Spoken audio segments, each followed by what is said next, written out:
Hola profesora, me llamo Cassie Barque. Estas son algunas palabras importantes para nuestra lectura esta semana. El arte culinario, cuidar su madre, la estufa de la cocina, las lágrimas amargas, el realismo mágico, repartir, sacar agua del pozo, la senectud, tembloroso y velar. La novela exitosa Como agua para chocolate fue escrita por Laura Esquivel y emplea el estilo de realismo mágico.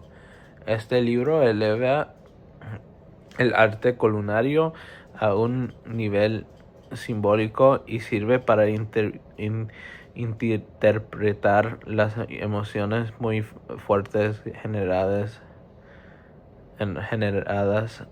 por diversas situaciones. Empezamos con el refrán. Dicen que al buen entendedor pocas palabras, pronunciado por la figura dominante de Mamá Elena, la madre de 3 hijas jóvenes, Gertrude, Rosaura y Tita. Con esto, Elena, una persona rígida, estricta y fría, les indicaba que tenían que repartir las labores. Parte B. Primero, una de las hijas tenía que meter a las gallinas, otro debía sacar agua del pozo y la tercera tenía que traer la leña para la estufa. En este momento, la hija menor, Tita, que solo contaba con 15 años, anunció con voz temblorosa que su admirador, Pedro Musquiz, quería venir a hablar con Mamá Elena. Entonces Mamá Elena lanzó una mirada que para Tita representaba todos los años de represión y soledad que ella y sus hermanas sufrían. Porque había tanta represión y ahora silencio. Porque según una costumbre familiar, la hija menor no podría casarse. Como resultado de esta costumbre anciana, Tita tendría que velar a su madre hasta la muerte y sería una mujer soltera.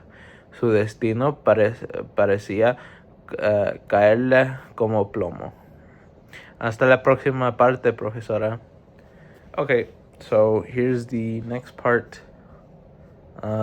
Que tenemos que explicar como like the significance of the expression como agua por chocolate or para chocolate. So I kind of read this as like a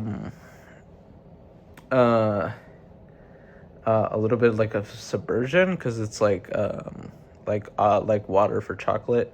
So like whatchamacallit, you're drinking chocolate, you expect something delicious or something like something savory, but then you have it and it's just water. It's the same old life that you live every day. So that's kind of my interpretation of it.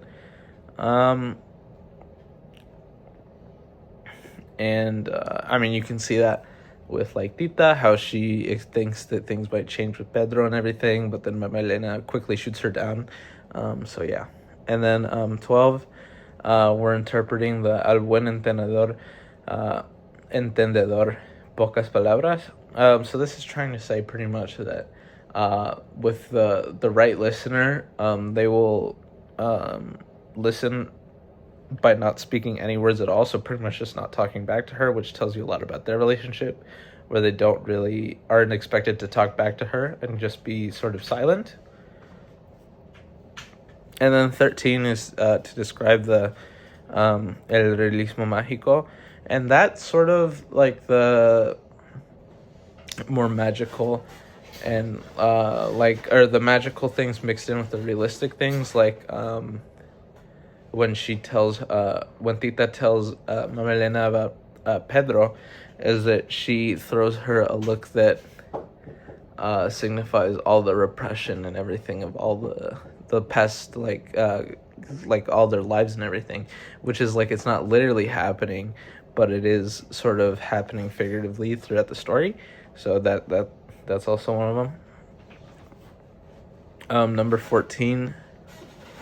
So the dilemma with Tita is that she wants to marry Pedro, and he goes to ask for her hand, but Mama Elena says no, but then says that her other sister is older and ready to marry, so that's going to affect her relationship with her sisters while also just keeping her unhappy, which then sort of ties into number 15, which is asking about the symbolism of the table, which the table is where Tita was born and stuff, and it's also where she's going to cry forever for the rest of her life. So it's kind of this whole thing where it's like they stay in the same place and they're stagnated, kind of like Mama Elena, where they're just sort of in this life that isn't really living, and they just end up with a lot of repression that leads to them taking out their anger on somebody like their daughters, like all three of the sisters. So it's just sort of that, where they're just, it's like a lot of repression, pretty much, and I think that's what the old table symbolizes. But yeah, hasta luego, profesora.